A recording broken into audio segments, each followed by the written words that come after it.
Macro headwinds continue to stress crypto markets as Bitcoin and other major cryptocurrencies are in the red today. Well, let's bring in Scott Melker, the Wolf of Wall Street's podcast host, to discuss all this. So, obviously, we've seen the equity markets holding their collective breath ahead of Friday. Is this the same situation for crypto?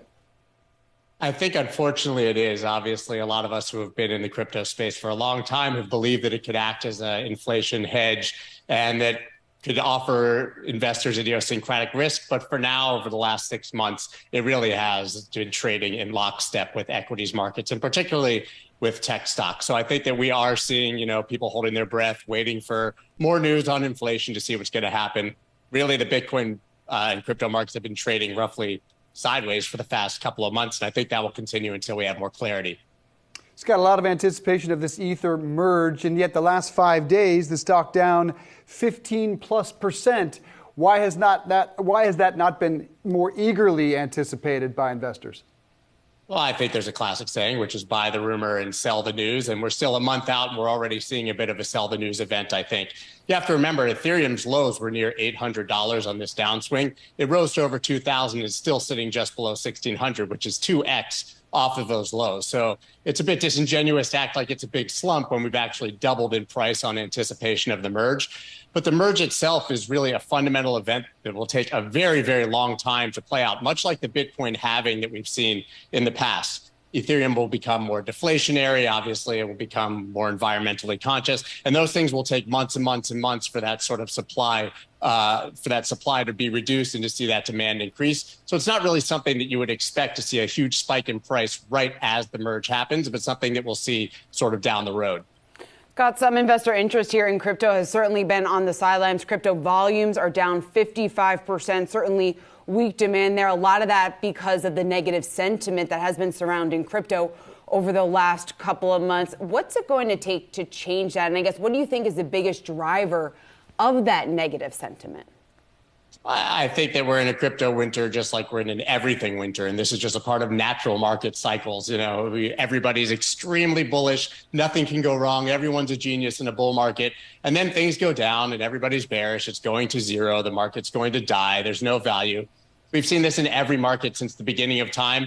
And it's simply just going to take a bit of good news. That could be macro good news or some fundamental catalyst in the crypto market to re-spark another bull run. But we all know that it's inevitable and that it will happen once again. Once again, if you zoom out, you look at a technical chart of Bitcoin or the crypto market, it's just a long series of higher highs and higher lows, which is sort of the endless bull market since 2010. I expect that to continue. I just think that the macro situation is going to have more clarity and to improve before we see it happen. But Scott, what do you think that catalyst is going to be? Because we certainly do see some, encouragement in the crypto markets where we see buying action, but it tends to fade away pretty quickly. What do you think is going to be that conviction factor? Well, the Ethereum merge is actually a huge narrative for the crypto market. But obviously, we've seen in the past things like MicroStrategy putting Bitcoin on their balance sheet sort of spurred the last bull market. We could certainly see more nation state adoption or country adoption, or obviously inflation going out of control and people really viewing Bitcoin as a legitimate hedge. I mean, there are endless things that could happen that could lead to it. But I really think that once global markets reverse, we're going to see Bitcoin reverse. Now, if you look back to March of 2020, when everything bottomed because of COVID, the stock market doubled, but Bitcoin went up 17 times from under 4,000 all the way to 69,000. So what asset class do you want to be in when everything starts to rise again? Now, I believe that things will start to rise again in Q4. It'll be election season. We have a long historical precedent of markets doing well, even in tightening cycles during election season. So I think that Q4, Q1 of next year, we'll start to see the Fed lighten up on the brakes, or push the brakes and lighten up on the gas, and we'll see markets start to boom. And then crypto will do exceptionally well and much better than other markets.